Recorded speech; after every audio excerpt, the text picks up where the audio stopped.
Hey everyone!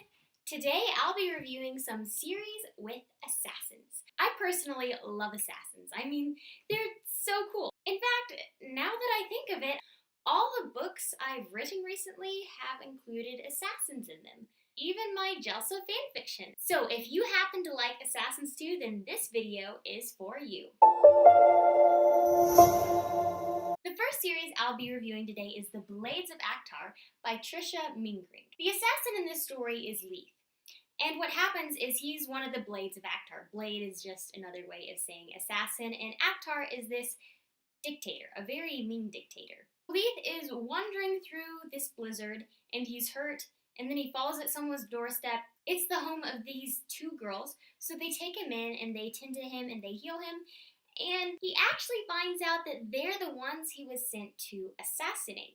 So here's a kind of spoiler. He actually becomes a love interest for one of the sisters because he decides not to turn them in, and in fact, ends up saving their lives. My favorite book would probably be the third one, just because Leith and the other main character, Rena, get to spend so much time together, and their relationship develops a lot during the third book. But I won't say anything else because I wouldn't want to spoil the series for you. Our next series is Follower of the Word. The first book in the series is Daughter of Light, and the assassin comes up a little. His name is Caleb, but he's not one of the main characters of that book. We do get his perspective, but where we really see his character develop is in the second book, which is Son of Truth.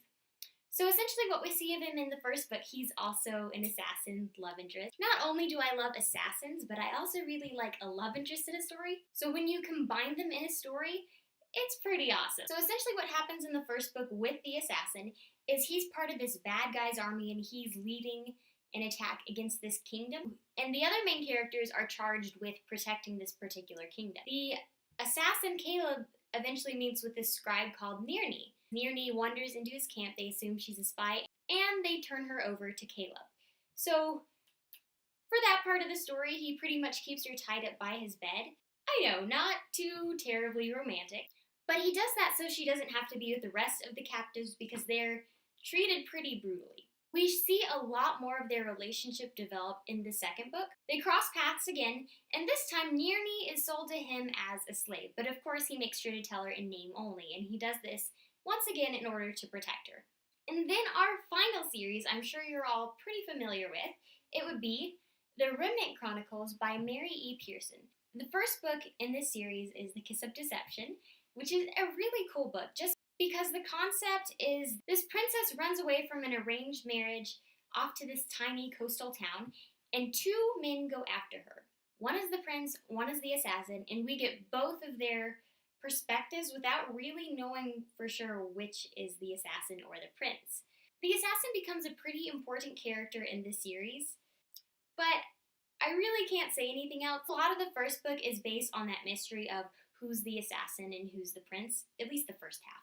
And the whole series is great. There's a lot of good world building. It gets a little dark. The series had me hooked for pretty much the entire time. I stopped reading at the third book because the Princess Leia slept with a guy before they were married. So for me, that's when I dropped the story. I'm still mentioning it here just because it is a great series, and I'll just leave that up to your discretion whether you want to read the series or not. If you do, I mean, I'm sure you'll enjoy it. So that's it for series with assassins. You'll probably see a few more of those if you continue to watch my channel. If you liked this video, please subscribe down below. And also, please leave a comment. Tell me, what kind of assassin books have you read? Do you like assassins and stories as much as I do? And if so, please leave your favorite book with an assassin in it in the comments below. Well, that's it for now, and I'll see you next time.